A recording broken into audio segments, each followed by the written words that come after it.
முதல் வாசகம். தொடக்க நூல் அதிகாரம் 4 திருவசனங்கள் 1 முதல் 15 மற்றும் 25. ஆதாம் தன் மனைவி ஏவாளுடன் கூடி வாழ்ந்தான். அவள் கருவுற்று காயினை பெற்றெடுத்தாள். அவள் ஆண்டவர் அருளால் ஆண்மகன் ஒருவனை நான் பெற்றுள்ளேன் என்றாள்.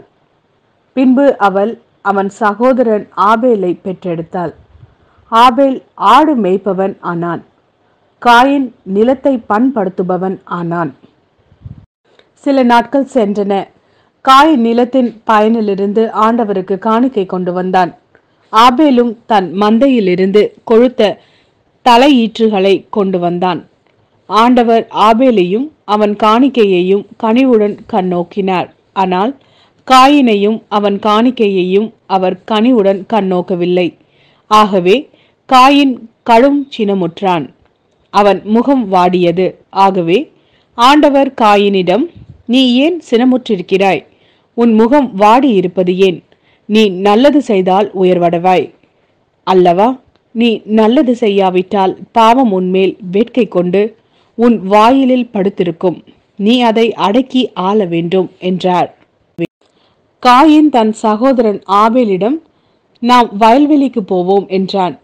அவர்கள் வெளியில் இருந்தபொழுது காயின் தன் சகோதரன் ஆபேலின் மேல் பாய்ந்து அவனை கொன்றான். ஆண்டவர் காயினிடம், உன் சகோதரன் ஆபேல் எங்கே என்று கேட்டார். அதற்கு அவன், எனக்கு தெரியாது. நான் என்ன என் சகோதரனுக்கு காவலாளியோ என்றான். அதற்கு ஆண்டவர், நீ என்ன செய்து விட்டாய்? உன் சகோதரனின் இரத்தத்தின் குரல் மண்ணிலிருந்து என்னை நோக்கி கதறி கொண்டிருக்கிறது. இப்பொழுது உன் கைகள் சிந்திய உன் சகோதரனின் இரத்தத்தை தன் வாய் திறந்து குடித்த மண்ணை முன்னிட்டு நீ சபிக்கப்பட்டிருப்பாய். நீ மண்ணில் பயிரிடும் பொழுது அது இனிமேல் உனக்கு பலன் தராது. மண்ணுலகில் நீ நாடோடியாக அலைந்து திரிவாய் என்றார்.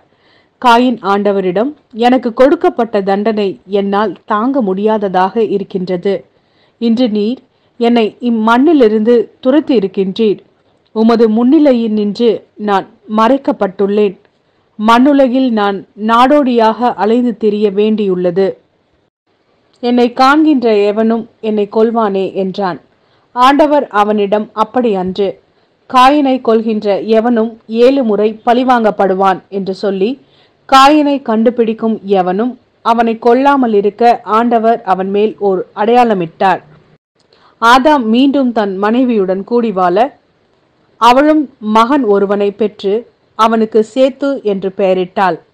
காயின் ஆபேலை கொன்றதால் அவனுடைய இடத்தில் இன்னொருவனை கடவுள் வைத்தருளினார் என்றாள்.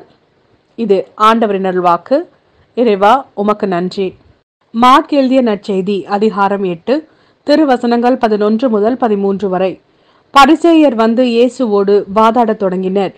வானத்திலிருந்து அடையாளம் ஒன்றை காட்டும்படி அவரை சோதித்தனர். அவர் பெருமூச்சு விட்டு, இந்த தலைமுறையினர் அடையாளம் கேட்பதேன்? இத்தலைமுறையினருக்கு அடையாளம் எதுவும் கொடுக்கப்பட மாட்டாது என உறுதியாக உங்களுக்கு சொல்கிறேன் என்றார்.